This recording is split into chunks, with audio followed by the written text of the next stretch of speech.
Hi guys, എല്ലാവർക്കും എൻ്റെ വീട്ടിലേക്ക് സ്വാഗതം. നമ്മളിന്ന് ഉണ്ടാക്കാൻ പോകുന്നത് ഒരു എഗ് റൈസാണ്.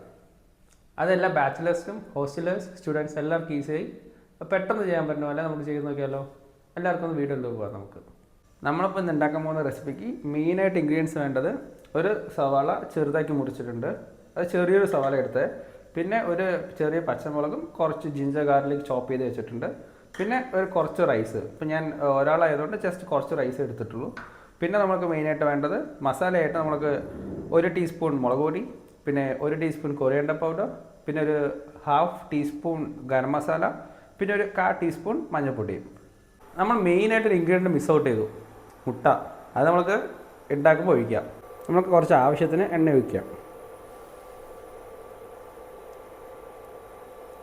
ആവശ്യത്തിന് കടുകിടാം. അതൊന്ന് പൊട്ടിത്തീരുമ്പോൾ നമുക്ക് മുറിച്ച് വെച്ച ജിഞ്ചർ ഗാർലിക് പിന്നെ ഒരു മുളകും ഇടാം.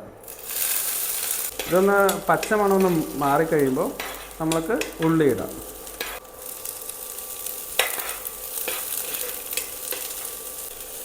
നമുക്ക് 2 മിനിറ്റ് സോട്ട് ചെയ്യാം.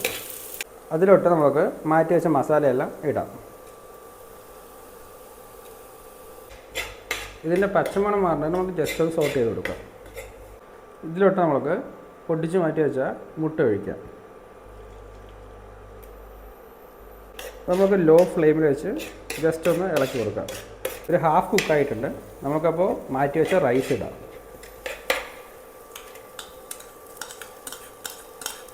ഇത് നല്ലോണം മിക്സ് ആവുന്നതിന് നമുക്ക് ജസ്റ്റ് ഒന്ന് ഇളക്കി കൊടുക്കണം. നമുക്കിതിലോട്ട് കുറച്ച് കുരുമുളക് കൂടി ഇടാം. അത് ആവശ്യമുള്ളവർക്ക് ഇടാം, ഇല്ലാത്തവർക്ക് അത് ക്യാൻസലാക്കാം. ആവശ്യത്തിന് വേണ്ട ഉപ്പ് നമുക്ക് ഇട്ട് കൊടുക്കാം അവസാനം. നമുക്ക് നോക്കിയിട്ട് ഇട്ട് കൊടുത്താൽ മതി. സോ അത് ഏകദേശമായി. നമുക്കിതൊരു വേറെ പ്ലേറ്റോട്ട് മാറ്റാം. നമ്മുടെ ഇന്നത്തെ റെസിപ്പി മുട്ടച്ചോറ് റെഡിയായി. സോ എല്ലാവരും വീട്ടിൽ ട്രൈ ചെയ്യുക, എന്നിട്ട് അഭിപ്രായങ്ങൾ കമൻറ്റിലൂടെ അറിയിക്കുക. അപ്പോൾ നമുക്ക് for more videos just subscribe. So നമുക്ക് നെക്സ്റ്റ് വീഡിയോയിൽ കാണാം. ബൈ.